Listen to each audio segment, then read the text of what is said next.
Welcome to Hearts Standard. My name's Craig Cairns. That is not Joe Sked, that is Liam Corbett, and we are going to talk about Hearts 3, Motherwell 1 to keep Hearts at the top of the Scottish Premiership.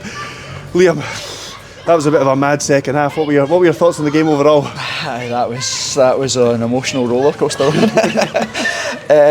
Good in bits, rubbish in bits, wide open in others. But like we've said it, I've said this for day one of the season. This team's got a bottle.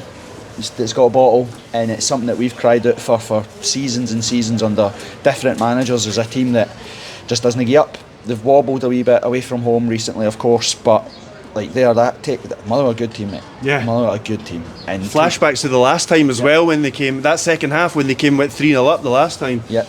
But these are the type of results that are going to matter. It's funny because I get a signal in there, right? So I text everybody, "Oh, rubbish, we're not going to win the league, blah, blah, blah." None of them went through, which means I get the satisfaction of coming out the day, seeing none of them win. What was everybody worried about? No, but all my Celtic pals' hearts are falling apart again. So I've just sat there being like, really? That's not what I seen. It was nervy. What was your thinking when you saw the team? I managed to get the 11 correct. Well, Hearts, but they lined up in a slightly different way in a back three.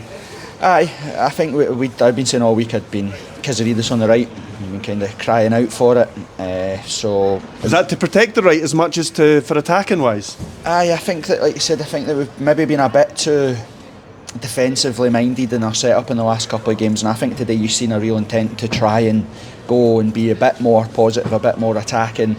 You've seen that with the substitutions. I know that you've said that the manager said in the press conference that he got it wrong with the shape. I think everybody could see that. But you've got, when he moved to, just to be clear, when he moved to the 4-4-2, not from the start. Aye, when he moved to the 4-4-2 in the second half. And the problem is, right, Motherwell, right, good team, a really, really good team. In the first half, we went man for man. I thought we shaded it. I thought we were a better team. Stopped them playing their game, and then I think that it was clear in the second half was right now go play our game. We've stopped them playing, and they literally just put Longolo and Mashwanese on the touchlines and played nobody through the middle, and we didn't for about 10 minutes we didn't know what to do because Halkett and Finlay either had to go that side or go that side, and then Just and Watt were just picking up that space in the middle of the park, which when you look at the chances that they missed all come from them just dinking into the middle of the park, putting it out wide and then putting the ball across the middle of the park. So we took a bit of adjustment to get back into it, but 3 points. Even in the first half, yeah, you could see there was a couple of points when Halkett and Finlay were on opposite sides because they were following their man, and you're right, it was like they didn't play with a centre forward. They played with, sometimes it was sometimes it was Saeed kind of dropping off the front, and you saw Halkett quite a lot going like beyond the rest of the defenders, and it's a risky way to play against them because they have the players to unlock defences. I mean, I have to say, going back, you mentioned there, just giving it back to something that you said a minute ago.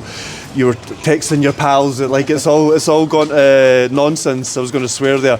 I have to say, I felt slightly similar. I put in my sort of fan hat on for a second when Motherwell went ahead there, and you just thought Hearts have huffed and puffed a bit here. Was that your thinking basically? Because I thought like Motherwell had made good chances through open play. Hearts were kind of relying on set pieces, and they had some good possession, but they never really created too much from open play, I thought. Yeah, but you could see that we were getting frustrated. The team was getting a bit frustrated. The crowd was getting a bit frustrated, and they started to, like I said, pop it. They were getting into spaces. They were creating chances. As much as I thought we shaded the first half, I can't really remember anything too clear-cut chance-wise. It's a couple of saves for sure, but I think they were from distance and fairly comfortable. Yeah, and from mistakes from us. But again, I kept trying to remind myself as well, and I'll say to myself too, that Motherwell are a good team.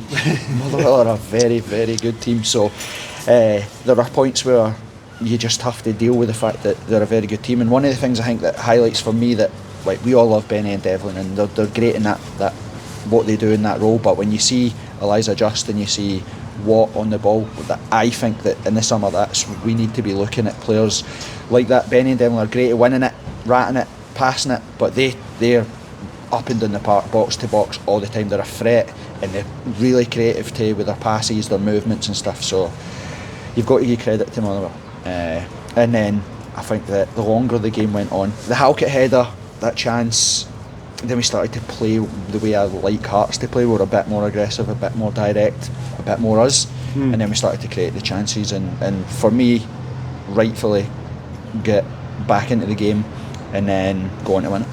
What was the atmosphere like around you when it went 1-0 Motherwell? Was it mixed or was it completely? I know that the Hearts, the ultras tend to keep the songs going, but what was the atmosphere like among the fans? Nervous. It's going to be like this. We've been saying it all the time, and even the times we've spoke about when the fans are going to have a huge part to play. Like, we're not just up against teams on the park. The bit off the park helps, and you know yourself. You've spoke at length with the manager and the players, and the difference that it makes when we're G'ing the boys up. And there came a point where it was grumbly, and then about 70 minutes, a big round of applause and a big cheer, and everybody started to be like, right, well, if they're not going to click into gear by themselves, we've got to do something. And I think like the last 25 minutes were everything that McInnes wants Tynecastle to be. It was raucous, it was bouncing, it was right behind the team, and it makes a huge difference. And I tell you what makes a huge difference, and McInnes was asked about his two strikers there, and he went on to give praise to all three strikers who scored today. Said he wouldn't swap his two strikers for anybody. I mean, I guess he's meaning anybody else in the league. And there's a good argument. I mean, I know Masmanisi, I don't actually know if he's an out-and-out striker or not. I think he's more of a forward, but say putting him to the side, I don't think there's better central strikers, and definitely on form this season in the Scottish Premiership. Yep, and I think that Shankland's brilliant volley for Braga. Shankland there was an opportunity against Livingston that really highlighted Shankland when it was the Stramash and everybody's just rattling it, and then he tried to dink it. There was another one the other day where it bounced and he tried to chip the keeper. No one else sees that in the league, and he almost executed it. And that his intelligence is where he needs to be, his awareness on the pitch, and Braga just running about is brilliant. And it's no surprise that both of them score, all three strikers score today. So yeah, I wouldn't swap anybody in the league for any of those two either.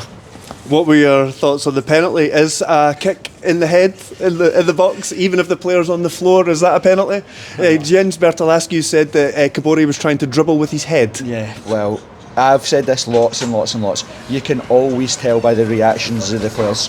Shankland was adamant it was a penalty, which made me be like, there must be something. I'm the opposite side, I'm section in, so, but as it well, there must be something, and having seen it back, it's a penalty. It's a penalty. It's like, I don't even know why people are talking about it. It's a penalty. Yeah, at the time, I have to say, I was a wee bit sort of sceptical. I was thinking it looked like, because I have to say, when I see a player exaggerate pain and exaggerate the roles, I think he's at it. Nothing's happened.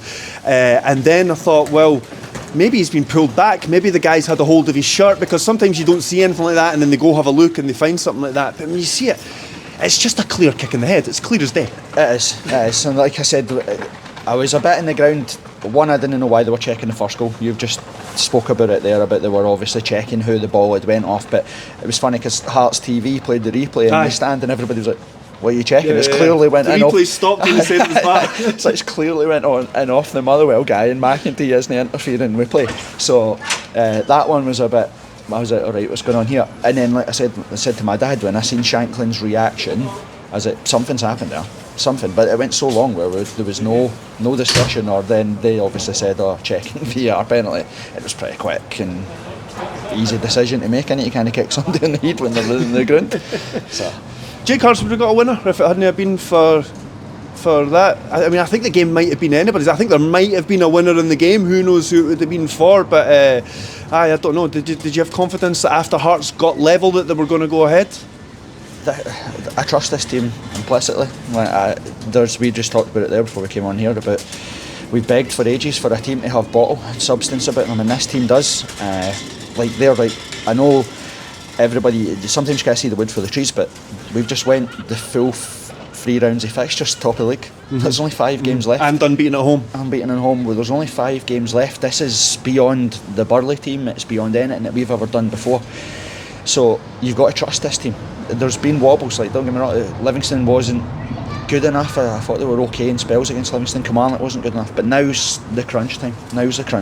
We've just added real pressure to Rangers tomorrow, and then we'll have to deal with that pressure next time. So I trust this team. I think that they would have got something, whether it's a penalty or a chance or a half chance like Halkett's header. we bring Carjota in, and as the ball's into the box, we start to create chances. So yeah, I think we would have got a goal. And you talk about that bottle and the record at home and how good a season it's been. I know you're a big fan of the manager, so sorry if I'm making you sound like a broken record here, but is it purely down to the manager? Well, it helps having good players. I think that when you've got players, a lot of the same good players that we hear last season though. Yeah, and a good manager gets the best out of good players, and I think everybody spoke about it at length, taking those players from last season and making them better than what they were last year. But you'll have spent time around Derek McInnes, and you'll have seen him, and anybody that was at your event in here, he's just a person that you like to be around. He looks like he would motivate you. He looks like he knows how to get the best out of the players. He's never too high, he's never too low, and he always calls it pretty fair. Like it's one of the things where there's no nonsense with it. If we're good, he says we're good. If we're bad, he says we're bad. If we get lucky, he says we're lucky. So yeah, I think the manager plays a huge part. The players have been brilliant. I still look at Shankland and the impact that Shankland, liking being on the pitch, having some love, having the responsibility of being the captain, the fans loving him, the players loving him. He makes such a huge difference on the pitch as well. Lastly, we'll talk about Kabore. What a moment. That's exactly the goal that he's been trying to score for a long time. I know that he thrives off crosses and stuff, but I think what we haven't seen the best of yet is his ability to make runs in behind. And just see the relief. I'm actually getting tingles up the back of my neck thinking about it. The relief in that moment, because there was still 6 minutes injury time to hang on to. There was still, Motherwell have created chances. There could still be a chance. You know what it's like when you're defending one goal, and it turns out and in the end, after all the Motherwell chances we're talking about, it's the most comfortable win Hearts have had in months. Yeah, and listen, scoreline wise, I've said for ages that there's some players there that are going to need a pre-season and some time to adjust and all that stuff, and Kabore's one of them. Well, I was disappointed he didn't come on against Livingston last week. I felt that we needed him, but that's him had a big moment, and that will do him the world of good. You know, he scores big goals for his country, but to have that big moment, the reaction of the crowd, taking it, like I said, unbelievable pass for Benny, brilliant, slips him through, and then you're thinking, right, show us something, like do something. Don't try and chip the keeper. Right? And it's brilliant, and it's great for him, and I hope that's what's that, 5th goal of the season. Which isn't bad, I think, given the starts and the minutes that he's had, and the fact that he's had to play back up for so long. He's had all the disruption with his visa. He was away to AFCON. I think that's not too bad. Yeah, and I think that it's an opportunity, like you said. There's a player there. You don't score the goals that he scored for his country on a national level without being a player. So it was a good moment for him. I enjoyed it. And the other player I'd like to, I think we talk about is Carjota as well. Good shout. There's life with Carjota and life without him, and I know what one I prefer. Even the set pieces. Everything. He's direct. He attacks the byline. Now, don't get me wrong, he gets the easier of the shift because he comes on when the game's stretched and legs are tired. So he gets to attack the byline, but we've been saying that about the things that we love about Kazarides is his directness and the stuff that we're so noticing now that's not quite as impactful in his game as what it's been before, is everything that Carjota's been doing when he's been coming on. So it was great to see him, and the balls into the box we started. If you can't play around Motherwell, that's how you beat Motherwell. You have to just start making them defend. You know, as much as we talk about they're the best football team in the league, and it's still Stephen O'Donnell and John McGinn's wee cousin or whatever it is at the back. Like, you got to put them under pressure, and the goalkeeper's howling. So, God. But Carjota and Kabore, I'm chuffed for them all. It was brilliant. What a moment it was towards the end of the game there. We will leave it there. Please check everything out at heartsstandard.co.uk. There's plenty of stuff going up about this game and much more, and we will be back at some point next week.